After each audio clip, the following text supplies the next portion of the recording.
Terdapat sebuah hadis yang bisa menjadi pelajaran besar bagi kita semua, agar perbuatan baik kita kepada orang, interaksi kita kepada orang terus berjalan baik. Hadis diriwayatkan oleh Imam Muslim, hadis yang begitu agung. Ada seorang laki-laki datang kepada Rasulullah sallallahu alaihi wasallam. Orang itu curhat kepada Rasul sallallahu alaihi wasallam akan keadaan hubungannya dengan keluarganya, dengan karibnya, dengan kerabatnya. Dia mengatakan, "Ya Rasulullah, inna liya qarabah." Aku punya keluarga ya Rasulullah. Asiluhum wa yaqta'uni. Jika aku menyambung silaturahmi kepada mereka, mereka memutusnya. Uhsinu ilaihim wa yusi'una ilai. Aku berbuat baik kepada mereka, namun mereka berbuat buruk kepadaku. Ahlumu lahum wa yajhaluna alai. Aku lembut terhadap mereka, namun mereka kasar kepadaku. Lihat jemaah rahimani wa rahimakumullah.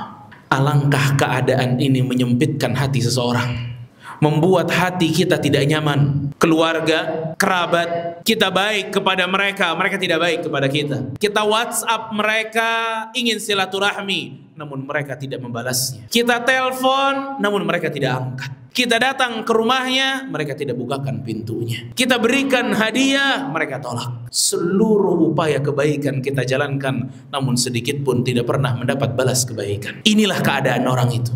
Namun lihat bagaimana jawaban Rasulullah sallallahu alaihi wasallam. Kata Rasulullah sallallahu alaihi wasallam, "In kunta kama qulta." Jika keadaanmu seperti yang kau ceritakan, faka'annaka tusifuhumul mal. Maka apa yang kamu lakukan seakan-akan telah memberikan pasir panas ke wajah-wajah mereka. Lalu Rasul sallallahu alaihi wasallam mengatakan, "Wala yazalu ma'aka Allahu zahiran." Dan Allah akan senantiasa membelamu terhadap mereka selama sikapmu seperti ini. Allah akan senantiasa menolongmu terhadap mereka jika sikapmu seperti ini. Lihat jemaah rahimani wa rahimakumullah. Ini hadis besar, azim, agung, memberikan kepada kita prinsip bagaimana caranya bermuamalah, bagaimana caranya berinteraksi. Rasulullah SAW menuntut orang tersebut untuk tidak berubah sikap, walaupun respon dari keluarganya tidak baik.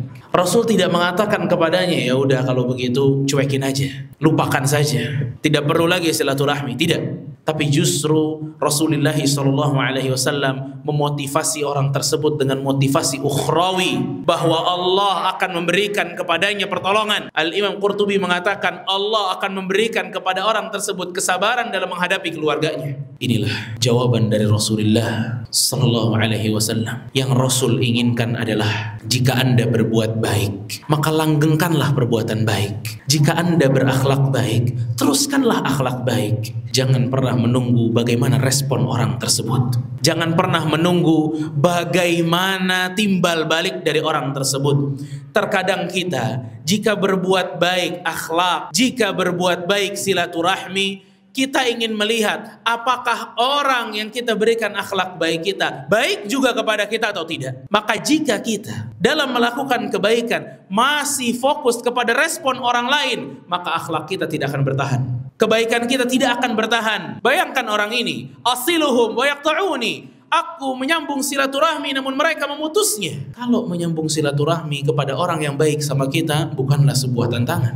Tapi prinsip kebaikan di dalam Islam, jangan pernah berbuat baik karena respon orang-orang. Saya salam Ustadz sama dia, tapi dia nggak jawab salam saya, maka terakhir tuh saya salam dengan dia. Rusak akhlaknya. Kenapa? Karena dia menunggu respon orang. Di hadapannya bukan ridha Allah, di hadapannya bukan apa yang dijanjikan oleh Allah. Saya senyum kepadanya namun dia tidak balas senyuman saya, maka saya tidak akan senyum lagi kepadanya. Nah, prinsip ini tidak ada dalam Islam. Prinsip Islam, kita senyum kepadanya mengharap ridha Allah, bukan balasannya. Kita salam kepada dia bukan mengharap jawaban salamnya, tapi berharap apa yang ada di sisi Allah. Kita membantunya bukan untuk kalau kita yang lagi sulit nanti dibantu oleh dia, bukan. Kita membantunya karena ingin ridha Allah. Kita membantunya bukan ingin meminta rasa terima kasih, ucapan syukur darinya, bukan. Ini yang diajarkan Rasulullah SAW. Prinsip berbuat baik ikhlas, tulus.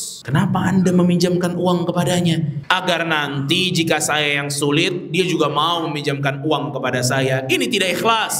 Ini bukan amalan tulus lillah. Amalan yang tulus lillah pada saat Anda meminjamkan uang dan berharap pahala di sisi Allah, Anda membantunya berharap pahala di sisi Allah. Makanya Syekhul Islam Ibn Taimiyah rahimahullah, beliau mengatakan as-sa'adatu fi muamalatil khalqi an tu'amilahu lillah. Kebahagiaan dalam berinteraksi kepada manusia didapatkan jika kalian berinteraksi karena Allah. Kita berbuat baik kepada orang-orang tersebut ya karena Allah memerintahkan saya berbuat baik kepada mereka, bukan menunggu respon mereka. Dan saya tidak menzaliminya karena saya takut hukuman Allah. Itu dia, bermuamalah lillah. Makanya Rasulullah SAW dalam hadis yang lain menyebutkan laisal wasilu bil mukafi walakinnal wasil idza qata'athu rahimah wasalaha. Orang yang bersilaturahmi itu bukanlah orang sekedar membalas kebaikan, tapi orang yang bersilaturahmi itu adalah orang yang menyambung silaturahmi pada saat diputus. Itu orang yang bersilaturahim. Tidak peduli dengan respon orang apa, yang penting dia maju karena Allah Subhanahu wa taala. Dan itulah keikhlasan dalam bermuamalah.